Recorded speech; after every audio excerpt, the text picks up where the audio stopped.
I'm absolutely thrilled to talk with you a little bit about my brand new book, The Frontlines of Peace. The Frontlines of Peace is a book about hope.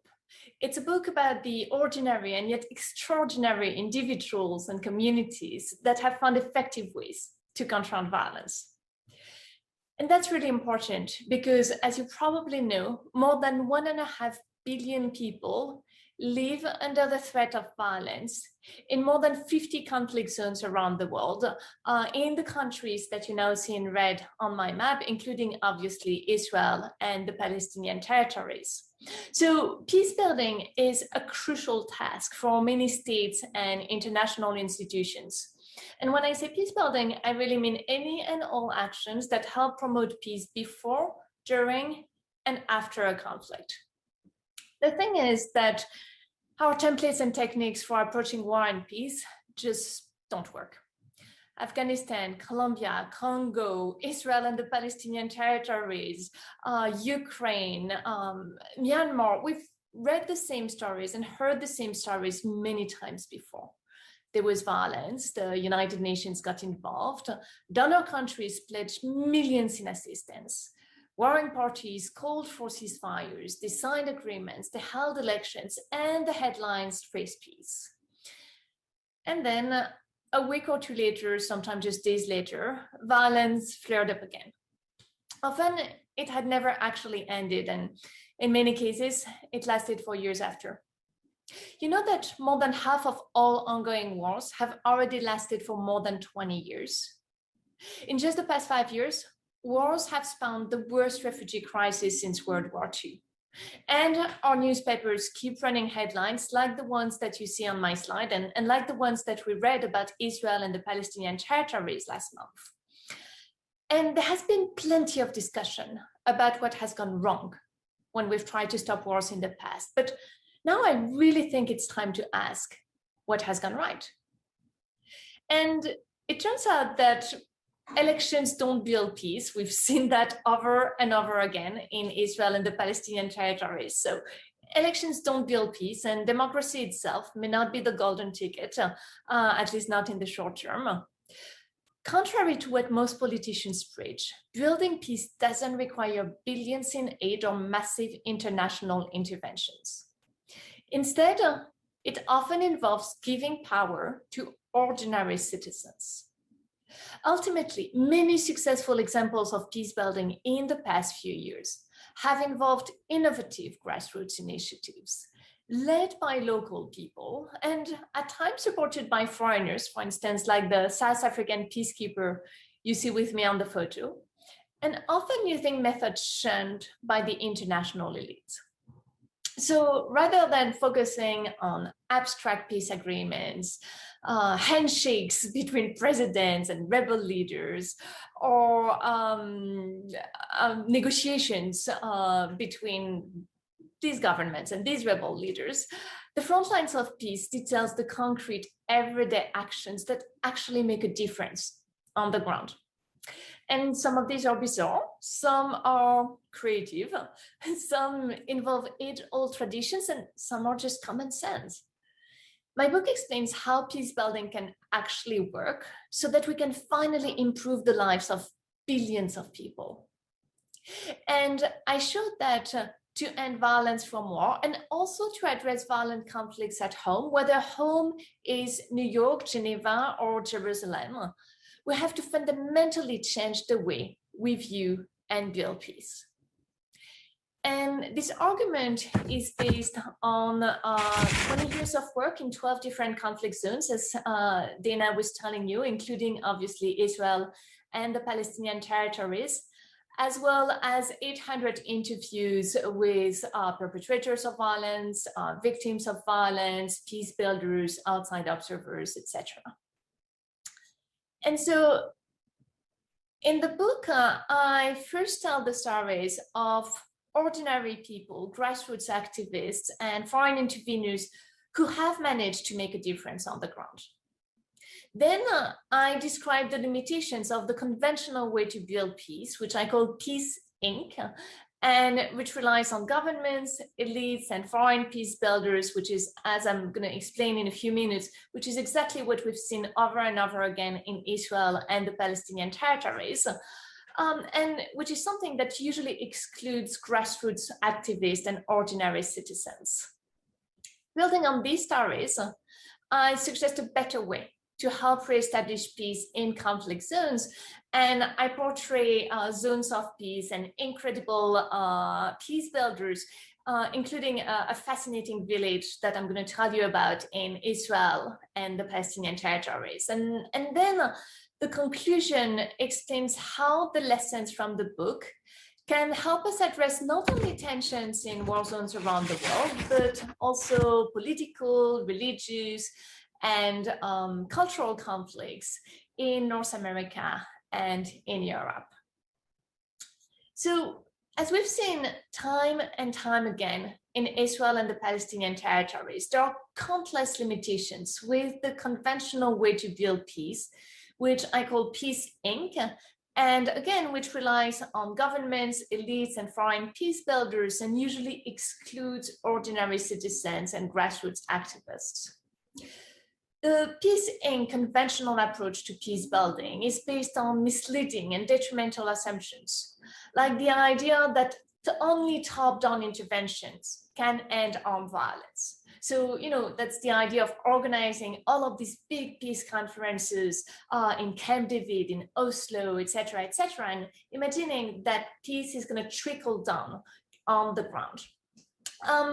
The other misleading idea is that all good things come together. So, for instance, that democracy naturally leads to peace. Again, something that the case of Israel and the Palestinian territories really show doesn't happen.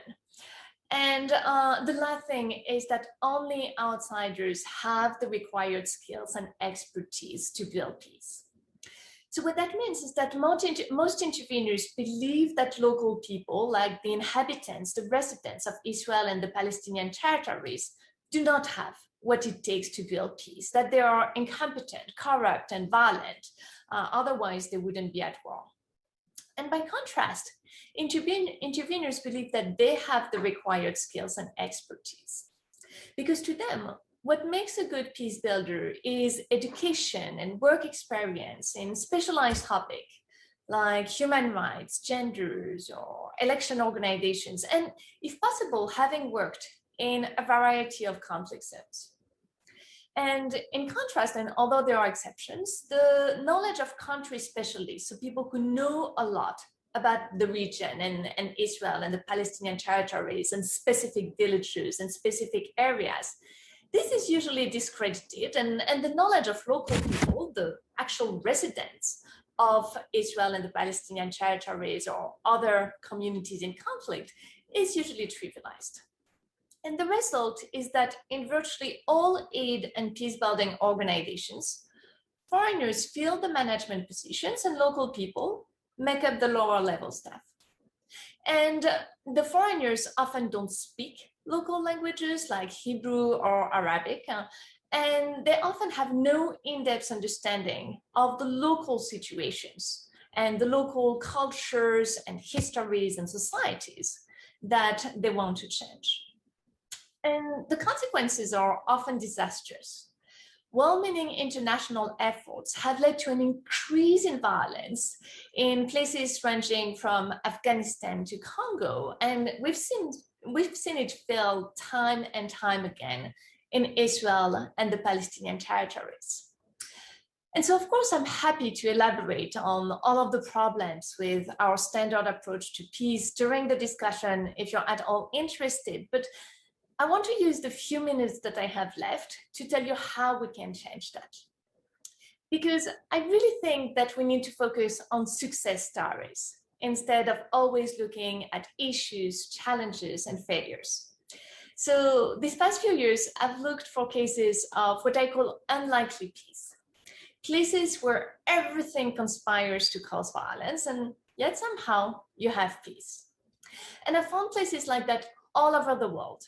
In Afghanistan, Congo, Iraq, Israel and the Palestinian territories, like in the two villages in which I took the photos you now see on my slide. And one of them, if you look at the right-hand side, it's a photo I took in the village of Wahat al-Salam, Neve Shalom, which is a village that I think is absolutely fascinating because it was funded precisely for the purpose of showing that Israeli and Palestinian people can live in peace together and that they can thrive. And they do thrive. They manage everything collectively. The village is a binational, bicultural, bi-religious village that is extremely prosperous, extremely peaceful, extremely successful. And I could speak for a long time about its extraordinary residents, and I'm happy to do that during the discussion if you're interested. And the good news is that outsiders like you and many people who are listening to and watching us and watching this webinar, outsiders can help support these kind of efforts without falling into the same old tired relationships that I've told you about, and without destroying local peace efforts as interveners so often do. Because there are role models that we can learn from. In my research, I found a lot of original, out-of-the-box approaches by foreigners, outsiders, who did manage to make a difference on the ground, both at the highest level and also on the ground. And I talk about these people a lot in the book. They come from all kinds of different countries, and they work for very different organizations in very different parts of the world, including, of course, in Israel and the Palestinian territories. So they're very different, but they have a few things in common. They don't think that as outsiders, they know better, that they have the right theories, skills, and expertise, or that they bring the ideal solutions to people's problems. Instead, they respect local residents, they listen to them, and they're open-minded. They understand that other people may have a different understanding of peace, democracy, and development, or different priorities, like the conflict between peace and justice in Israel and the Palestinian territories. They also know the local context well. They speak at least some of the local languages, and they have extensive local networks. They stay on site for years, sometimes decades. They don't place themselves at the forefront of peace efforts, and they don't put their logos everywhere, but instead they remain low profile, and they turn the spotlight on the achievements of their local partners, local organizations, local staff, local authorities. They're flexible. They keep adapting their strategies based on the results and feedback that they get and the way the situation evolves. And lastly, they understand that sometimes there are hard choices to be made because all good things do not go together. So sometimes we may have to choose between worthy goals, for instance, between peace and justice or peace and democracy. And the best interveners understand that they shouldn't be the ones who make these choices, but the people who have to live with the consequences of a decision should be the ones making it. And by way of conclusion, there is one last thing that I want to mention. All of these ideas, all of these lessons from conflict zones can help us address not only tensions in war zones around the world, so ranging from Congo to Israel and the Palestinian territories to Somalia, but also tensions in our own communities, for instance, in North America and in Europe. And again, I'm more than happy to tell you more about all of that during the discussion, if you're interested. But the overall point is that whether at home or abroad, we sorely need more individuals like the inhabitants of Wahat al-Salam, Neve Shalom. We sorely need more programs that follow the basic principles that I've told you about, because it's with individuals and programs like these that we can help the 1.5 billion people who live under the threat of violence in conflict zones around the world, and that we can also decrease tensions and violence at home in our own communities. So obviously all of these ideas are not magic words, but because they take into account deeply rooted causes of conflict, they can definitely be game changers. So thank you so much. Thank you for listening. Thank you, Moien and Dahlia, for reading the book, for preparing comments on it. And I'm very, very much looking forward to our discussion. Thank you. Thank you very much, Séverine, for this concise presentation of what is really a very rich book with lots and lots of examples that you could have brought. Maybe I'll just start off with one follow-up question to you, and then we'll go into the discussion, which is really, I know that you've written very critical books in the past, and this is now a book that wants to show some optimism and some examples of success, and that's of course much needed. But I'm still drawn to ask a little bit the critical question about, you talked about the ordinary citizens, the ordinary people, and sort of that they have to be in the driver's seat. And sort of for me, the one of the questions that arises from that is when a majority of those ordinary citizens do not share the views of the residents of these islands of peace, like Odeh Salam, Neve Shalom that you described, and how can those islands really be made to have a broader impact in your view from the cases that you've studied? Thank you. Yeah, thank you, Dana. It's really important, because I'm not saying that we have to take the islands of peace and reproduce the model everywhere, because what I'm really showing is that every single path to peace for every village, every story I say in the book is different. It's based on the interest of the residents. It's based on the specific local cultures, histories, societies. And so that's why in the book, I really give ideas on what kind of process we can do when things happen, like, as you say, when sometimes residents do not share the kind of peaceful outlook of the residents of Neve Shalom, Wahat el Salam. And so, you know, I have a whole chapter on that. It's the LPI story, chapter 2, and it's the idea that you need to organize discussions and to make sure that everybody is involved in the definition of the problem. So first saying why they think that violence continues, the perpetrators of violence, why they are using violence, and then saying, okay, what would it take for violence to end? And especially perpetrators saying, what would it take for me to stop using violence? What would it take for my community to start supporting me? And then think about the solutions. So what would be solutions that would be acceptable to me? And then what would be solutions that would be acceptable to my community? And what would be solutions that would be acceptable to my enemies, to the other communities? So it's a very intense process. It's a very long time process. You remember from the book, like all of the success stories I tell, these are processes, peace processes that have taken several years with a lot of discussion, a lot of back and forth, a lot of preliminary meetings. And then once there is an agreement, once there is a solution, again, it's a solution that comes from everybody involved. So from the people who are living the conflict, who are fighting, who are victims and perpetrators of violence. And once a solution is found, they're implementing it, but it's also something that needs to be maintained on a daily basis. So it's not the idea that, you know, let's have a peace agreement and then everything is done.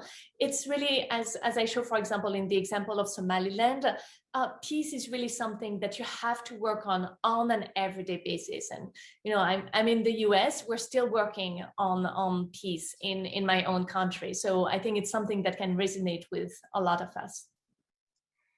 Thank you very much. So it's great hearing from you. I'll now switch to the moderated discussion so we can hear from our great speakers who are also joining us with really in-depth expertise on the context of Israel and Palestine. So we have, it's a great pleasure to have with us here Dr. Dahlia Scheindlin, who's a political scientist, public opinion expert, and strategic consultant with 20 years of experience. She has advised 8 national campaigns in Israel and has worked in 15 other countries. She conducts research on and policy analysis of the Israeli-Palestinian conflict, regional foreign policy, democracy, human rights, and other issues, and is the co-founder of the Plus 972 magazine and a fellow at the Century Foundation. And also with us is Moien Odeh, who is pursuing a PhD at the George Mason University Carter School for Peace and Conflict Resolution. He holds an LLM degree from the University of Pittsburgh and LLB and BA degrees from the Hebrew University of Jerusalem. He's specialized in conflict resolution, rule of law, and human rights, and has worked as a human rights attorney in Jerusalem, representing Palestinians in public interest cases in the Israeli legal system. And he's also worked for diplomatic missions in Jerusalem and Ramallah, and is a member of Al-Shabaka, the Palestinian Policy Network. There's more information on both of the speakers on the website, so I don't want to take up more time. Now, the presentation we just heard, I'm sure is, it is hopeful, and it is probably to many of us who have followed what's been going on, particularly in the last month or a month ago with the escalation in violence in Israel and Palestine, also maybe a bit sort of the question of how this relates is really what we're going to be talking about in this discussion. And so in light of the recent violence that, as we know, was triggered by a local issue of around the evictions in the Sheikh Jarrah neighborhood of Jerusalem, but quickly spiraled into large-scale violence in Gaza with rockets and IDF bombardments in Gaza, as well as very localized violence in mixed Israeli-Palestinian towns. So that's what we saw a month ago. How do the insights from the book of what we've heard now apply really in this case? And I think I'd like to give first Moien the floor to share some reflections on this. Thank you very much. Thank you, Dana, for inviting me to be here. It was fascinating for me to read the book and to listen to Professor Séverine for that presentation. I think one of the most interesting things about us in Palestine and Israel, I believe it's everywhere, that we think that our conflict is very unique, very complicated, and it's never and very hard to find solution for it.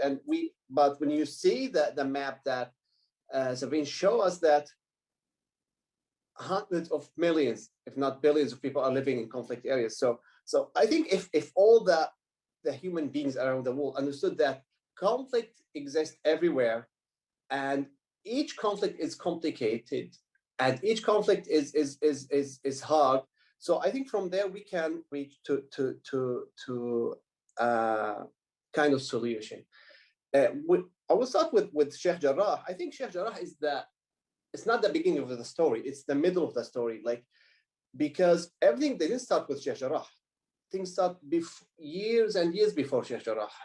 Things started even before 48. So what's happening is a circle behind circle behind circle behind circle, and you will never end it unless you find a solution for the conflict. So I don't think that what pushed the violence or the recent violence was Sheikh Jarrah. There's many other issues was there. If it was not Sheikh Jarrah, other things was going to happen and will escalate violence in between the two sides. But what I think that the most important thing in this book was the hope. It's giving hope.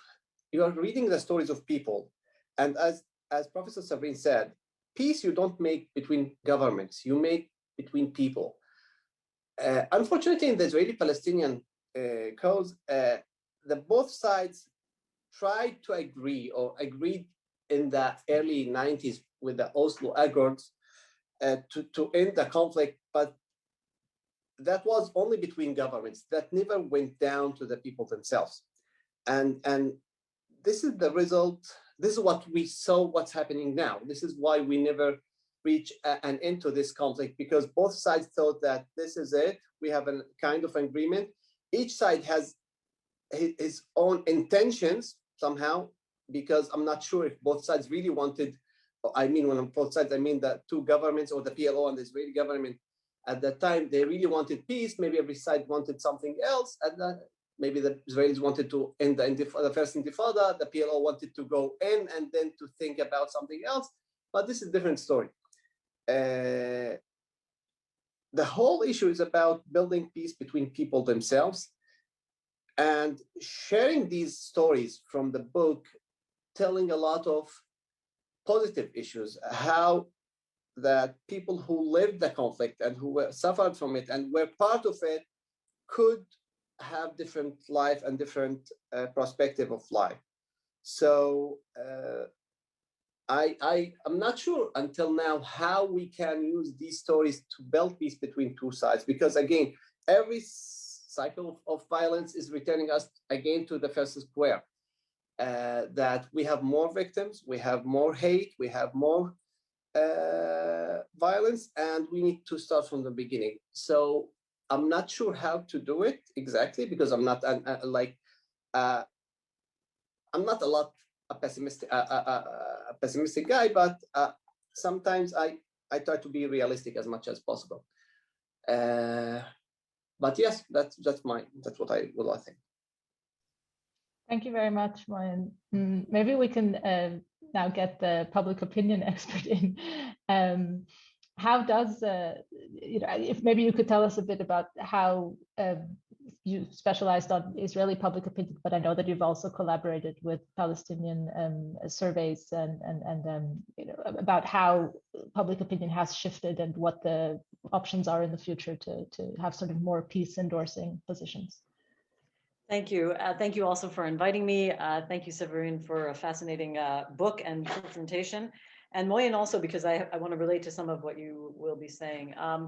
I think that I have sort of a perspective, yes, on survey research, but particularly I do public opinion research very much for the civil society community that deals with peacemaking, both in Israel and Palestine. I work very closely with Palestinian colleagues. And I have worked in some of the countries in your book. So I felt very close to, I don't know how many readers of your book know about Somaliland, but I have done at least academic work on Somaliland, and I've spent a lot of time in the Balkans, especially Kosovo. So I am familiar with those situations, and I have a lot of understanding of public opinion, specifically in the Balkans. So I see a lot of overlap. And that brings me to my first point, which is so an interesting contrast in a way. I mean, much of your book, you're trying to explain the importance of the local expertise and knowledge, which is true. It is very important. Having said that, I think that we have a tendency, completely agree with Moien, to see that the Israeli-Palestinian conflict is completely unique. And I think and by the way, the other conflict areas I work in all think they are completely unique. They're not even unique for thinking they're unique. But I do think that particularly in Israel and Palestine, we have developed an idea that we have nothing to learn from anybody else. If you don't understand Israel-Palestine, there's no point in listening to anything anybody else has to offer.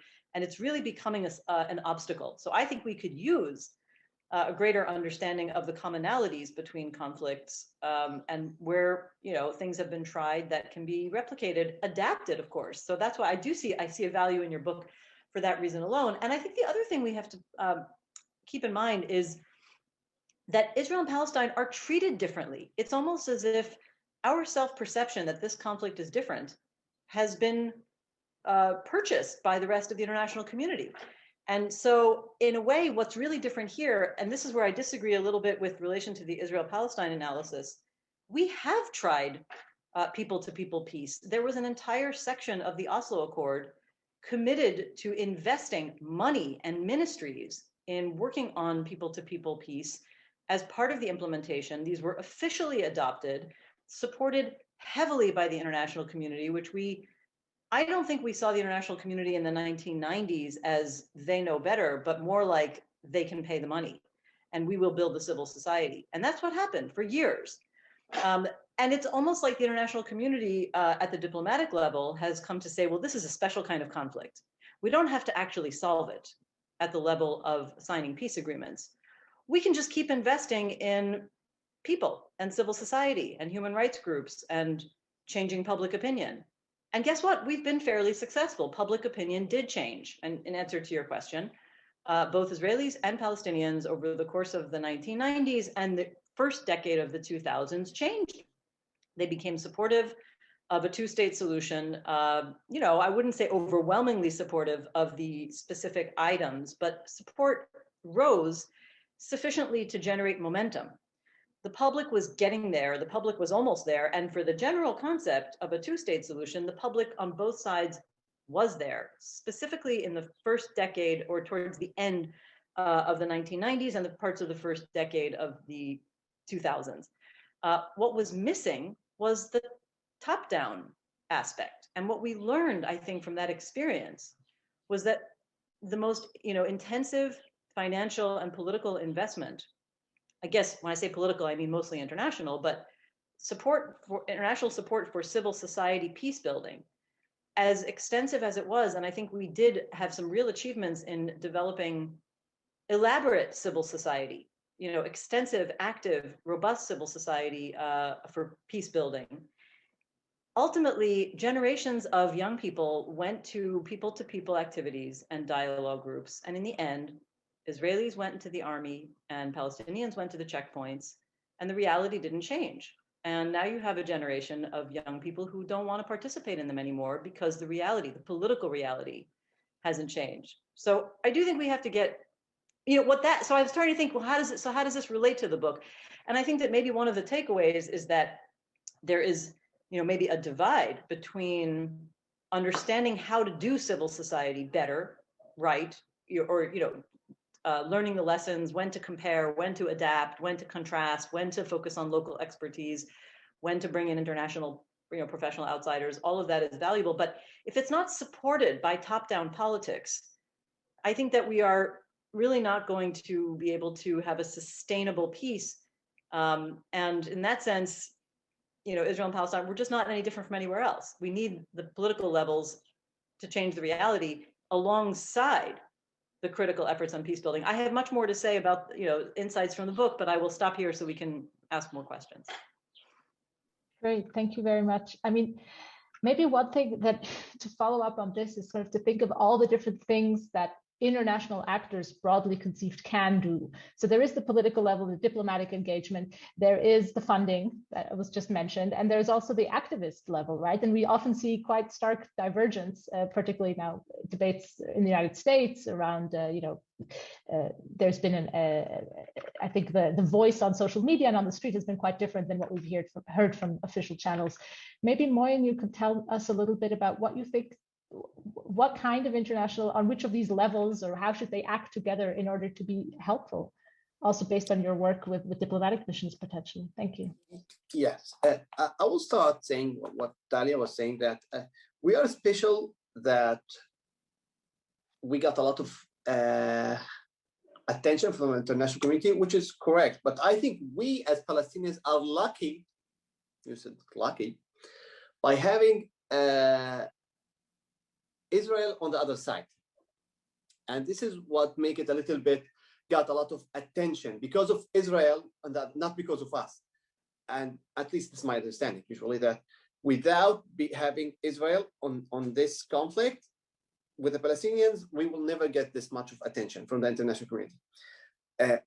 What I think that the international intervention is always important, and even more than important in many cases. Especially in our case, that at least we could see that whenever there's a violence, they jump in, they try to stop it very fast. It's not that bloody conflict that's happening in some other areas in Africa or other areas.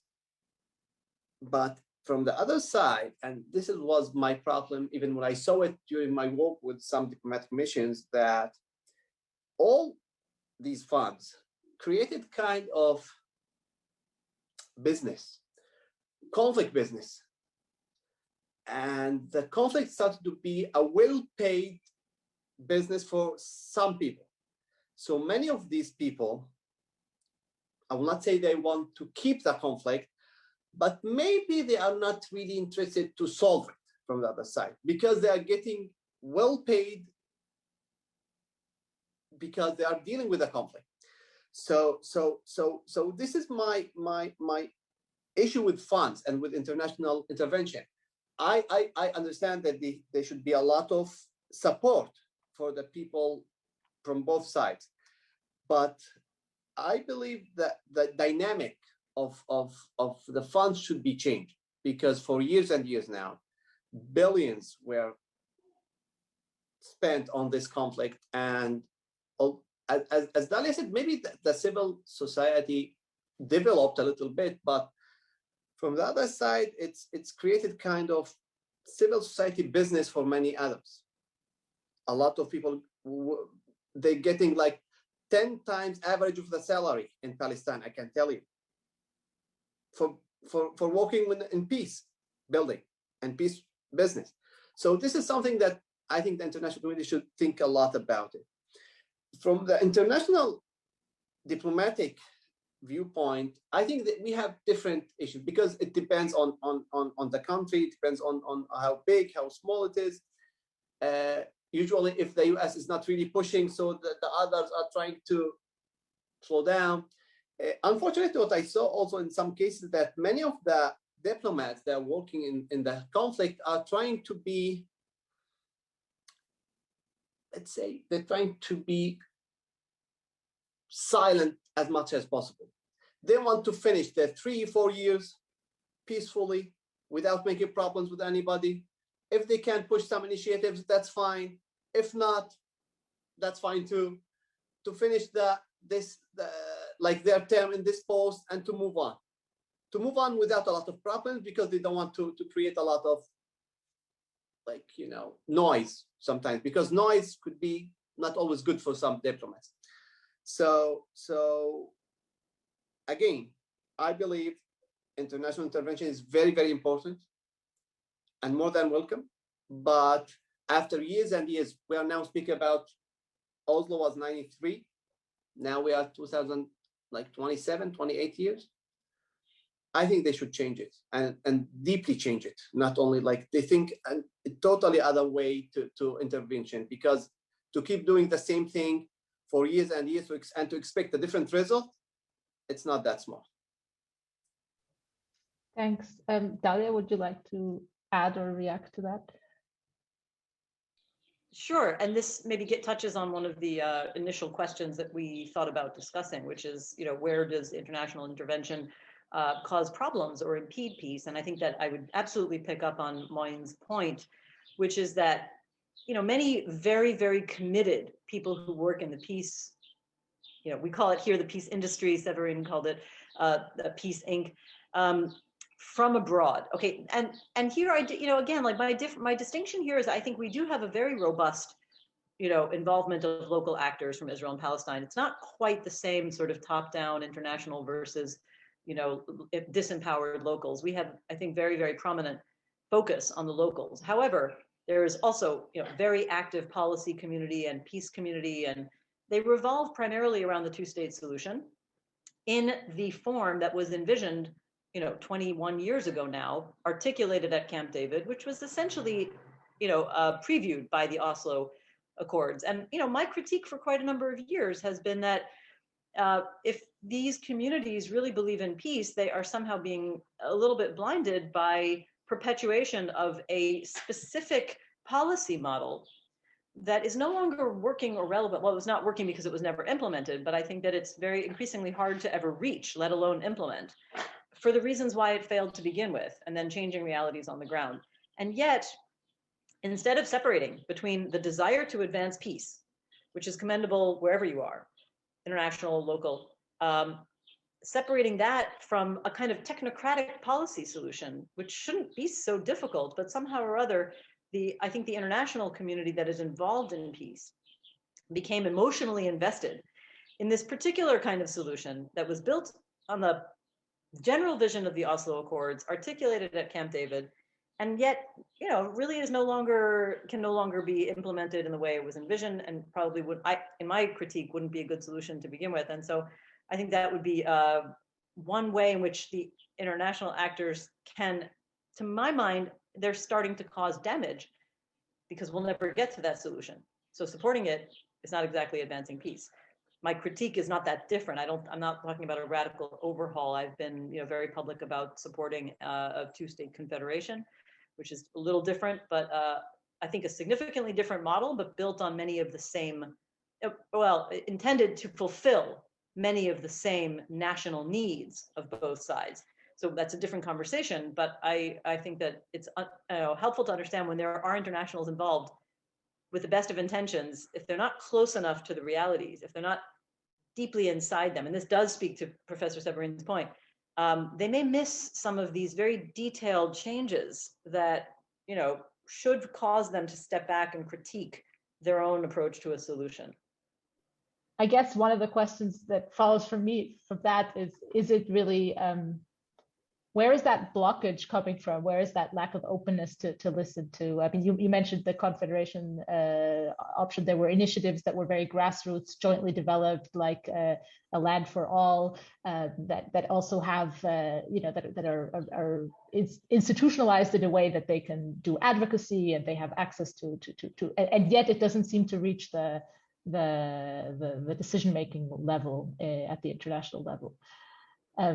Is that really just like a commitment to something because there was a way that there was an investment already on the part of certain international actors in a solution and it's just stubbornness in a way, or is there? Well, I think part of the, I mean, there's a straight, to my mind, it's a little bit, I don't think it's a totally rational process. I think, there's sort of a groupthink around the terminology of the two-state solution, and then people just get a little bit, complacent and forget to ask what that really means. So that's, not something I can completely explain, but I think the real disconnect is what I said to begin with, which I'll go back to.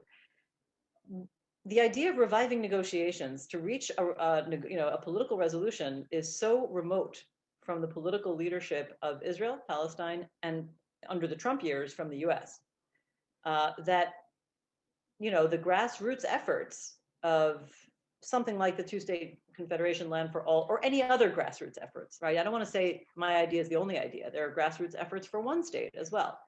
They're not really getting anybody's attention, but I do think there is headway. I mean, there's openness. There is interest from the policy community. So it's a question of whether it reaches the decision-making level. And that's where I would say the decision-making level and the civil society and policy community need to be better integrated. They are on some level, but not enough. So we have a question here, which is, I think all of you might be able to answer it, but I'll just read it first. In Israel-Palestine, discrimination and conflict/occupation is very much embedded into national politics. How do you assess the influence of local communities on these structural conflict lines, such as institutional apartheid rooted in national law? Systemic limitations of these grassroots peace-building approaches. Would anyone like to take that? I will say that the problem with the grassroots is usually that by time it's became kind of elite projects. Year by year, you start seeing the same names, the same faces, the same people, and this created again kind of eliteness in this. So although the occupation, if I understood the question in the right way, that I think it's kind of a process between, I will say it's the occupation for sure. It's the cause of everything. I will not ignore all of this. And I understand that sometimes some people think that grassroots and meetings are kind of what they call it in Arabic, tatbiya. It's in English, it's I forgot the word, to be honest. Like to meet between the Israelis and Palestinians together. Normalization. Sorry. And we should stop it, and we as Palestinians should stop it because it's giving legitimacy to the Israel and the Israelis, and it's not getting to anywhere. And as Dahlia said, unfortunately, I will not say most, all of these projects led to nowhere, because unfortunately the policies are still the same. At the end of the day, young, old, seniors, meeting, speaking, but everybody is going back home, and everybody's speaking to his people in a different, there's a difference between how I speak to you and how I speak to my people. This is unfortunately happening in all the conflict, not only in the Israeli-Palestinian. Especially when you speak publicly and when you speak in the media, you try to be sometimes with the mainstream a little bit. I'll not go with the right way, but you will try to not cross some lines, especially like sometimes it's easier even for the Israelis rather than for the Palestinians, because it's much more harder for Palestinians to try to cross some lines and to speak about peace or speak about normalization. But I will say that again, that everything started with occupation, and sometimes the question, do you want to be realistic and try to find solution, or you are stuck with all the concepts you have and okay, let's deal with it. I think it's good to start to rethink and to be realistic as much as possible. This is what I think. One thing I thought was really, very valuable insight is in I think it's the first chapter where you talk, Professor Séverine, about the island of Odeh. Am I saying it correctly? You were saying, like, what is it? Everybody was trying to figure out, why is this island so peaceful? Like, everybody had a theory, but the theories really didn't stand up to scrutiny, except for the one thing, which is that they really taught and invested in a sort of identity based on nonviolence and peace, and kind of, we are the people who do not use violence to solve our problems. And they took pride in that. Now, I think that it's not an easy lesson, because neither Odeh nor Neve Shalom are very big. Odeh is the size of the population of Tel Aviv. We get along here in Tel Aviv, even during a month ago. But I do think there is a lot to be said for the sense of a national identity, even at the national level, of what kind of people are we? And this could be because I was born in Canada, and Canada has a very self-conscious identity about the kind of people they want to be. They want to be fair. They want to be accommodating. They want to do the right thing. They don't always do it, but that's where they want to go. And I think that I know Israeli society from this very internal, psychological dimension.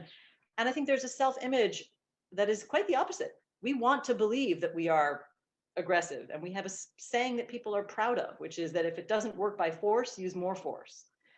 And let's just realize that who we think we are and who we want to be does have an influence.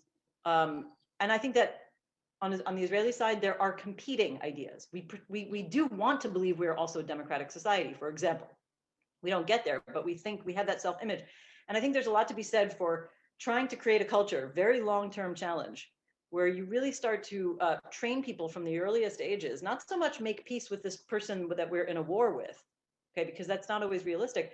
But we want to be the kind of people who are accepting, tolerant, solve problems through conversation and not violence. And I think that was a very key insight, because just saying we're in a conflict, now you should be nice to this person who's, you may have heard yesterday that they were attacking your house or demolishing your house or stabbing someone.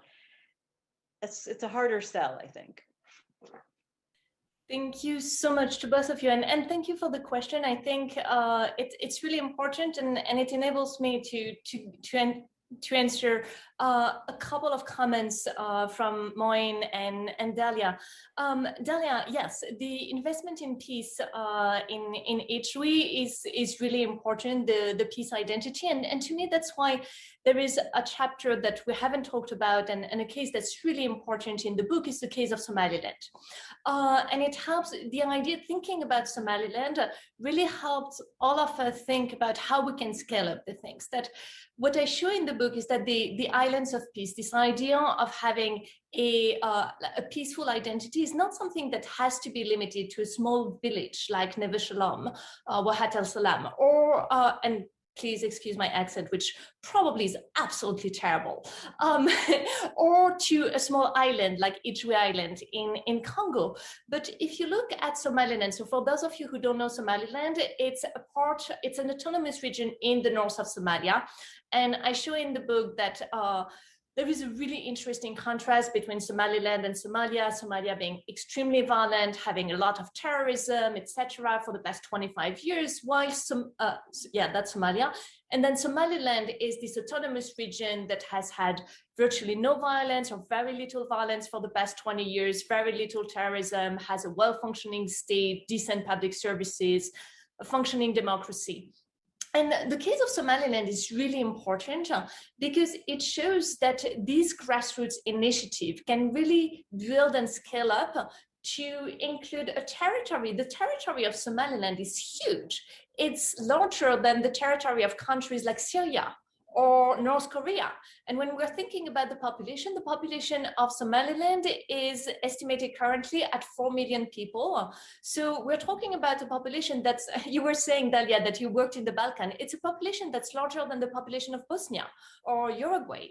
So to me, that Somaliland is a really, really interesting place to look at, because it really shows how you can have this kind of peace-loving identity. Okay, Canada is bigger, I agree, but how you can actually build this kind of peace-loving identity. And this identity, you know, I say in the book, when you're in Somaliland, they're always telling you, we're a peace-loving society, not like our Somali neighbors. Like, you know, they're really proud of that. And so you can build this peace-loving identity from the ground up, and you can build it on a very large scale. And that's really important because, again, as both of you were saying, we don't want to replicate the, and as I explain in the book over and over again, we don't want to replicate the model of Ijwi or Somaliland or Neve Shalom, Wahat al-Salam, and just like impose it everywhere in Israel and the Palestinian territories or all around the world. What we want to do is take inspiration, is look at what worked in these places and whether that can resonate in our own societies, in our own communities, and what kind of inspiration we can and what kind of adaptation we can use. And that's why I tell all of the stories in the book, to show that there is not one path to peace. There are multiple paths to peace with things that we can all do. And I can talk more about that. All of us, like ordinary people, ordinary residents, but also things we can do to help as outsiders, and things that leader can help. And that leads to an important point, Dahlia, when you were saying that you were emphasizing the importance of top-down intervention. And that's something that's really important, I think, is I'm not so, like, the Frontlines of Peace is not at all saying, let's just get rid of top-down efforts and replace everything with bottom-up. I say over and over again in the book that we need both. And so far, in general, when we think about building peace in conflict zones, we focus way too much on top-down efforts. So I'm saying we need to rebalance. We need to focus more on bottom-up efforts, on grassroots efforts. And again, there are models, Somaliland, on how we can scale up. And you remember the stick figure that I was showing at the end with the thought bubble on how to support efforts, how international outsiders can support peace efforts? Well, that's relevant both for top-down efforts and for bottom-up. I remember talking with a really high-level Israeli negotiators who was telling me that the effective international actors that he's seen, they are all people who have, and he was listing all of the things that I mentioned in my stick figures.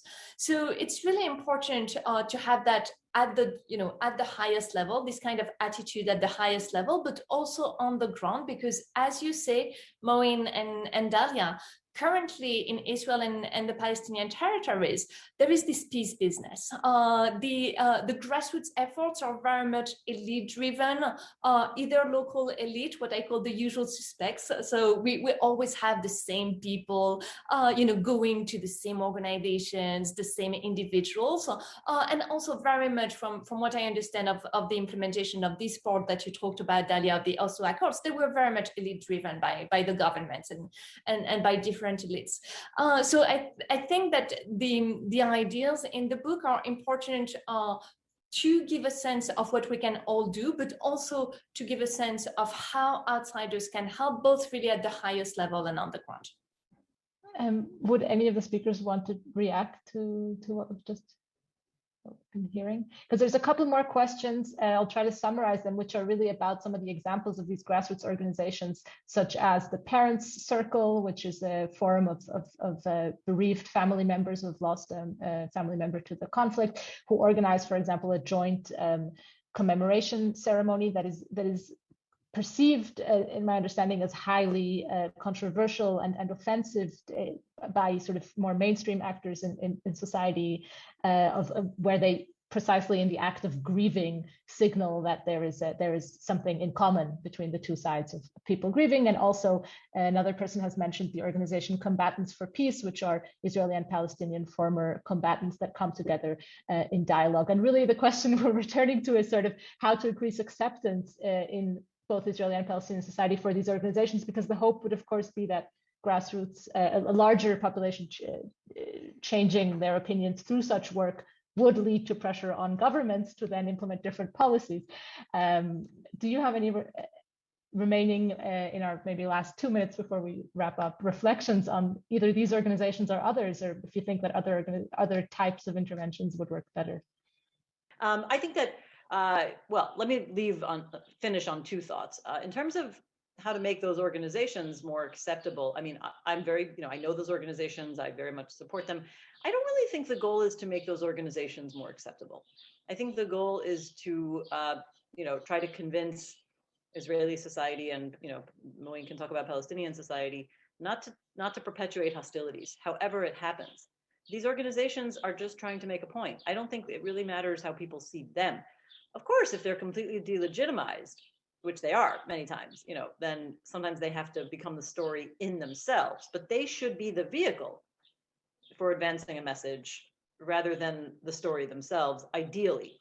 That's one thing. The other thing is that, it's a very difficult time here because those of us, I've been involved in these kinds of efforts from grassroots and civil society, I would say since the 1990s on some level, starting when I was a student. And yes, elite driven on some level, but I don't totally agree. I mean, I think, I've been involved with so many, tiny little grassroots organizations over the years from people who just are regular people. Yes, they got their funding from, the higher levels or from the EU bureaucracies or from in the 1990s, the government, governments established the funds, but the people doing this work are really very normal people, and so I think it's a little unfair to say, well, they're not representative because they're elites. Many of them are just your neighbors down the block. And that's one thing. And, because of all the disappointments, the fact that we haven't really been able to advance peace here, there's another aspect that I think I've been interested in more, and I would be curious to hear if any of my colleagues have something to say about that. And that is to try to work on advancing peace among people, among grassroots, among local know-how, but not just for its own sake. It hasn't been enough of a motivator here. What is motivating is when people have a common purpose, whether it's, shared concern with climate crisis or epidemiological concerns or shared interest in high tech or startup cultures. I mean, I just think getting people together to try to have them make peace or know each other or dialogue, it's a great idea, but it hasn't worked in practice here. And I think we need to be more invested in our interdependence on one another. I need the know-how that the other side has on something that's critical for my society and vice versa. So I'm just throwing that out there as an added dimension. Thank you very much. Moien? Actually, I totally agree with Dahlia that these meetings, these grassroots organizations are just the vehicle that will drive us to the goal that we want. It's not it's just a tool. From the Palestinian perspective, I think the first one will be to legitimize somehow these organizations, these meetings, because now to be part of these NGOs and to be part of these meetings is a little bit problematic. Maybe the first thing will be to try to show results of the meetings, like, and results not only for those who participate, general results that, okay, we spoke, so we opened the checkpoints, we spoke, so the army stopped entering during the night, we spoke, so maybe this will give kind of legitimacy and kind of hope, because it's all about hope. Okay, I will meet with you, I will speak with you because I want results, not because I want to go to a nice restaurant and to have a nice meal. It's all about results.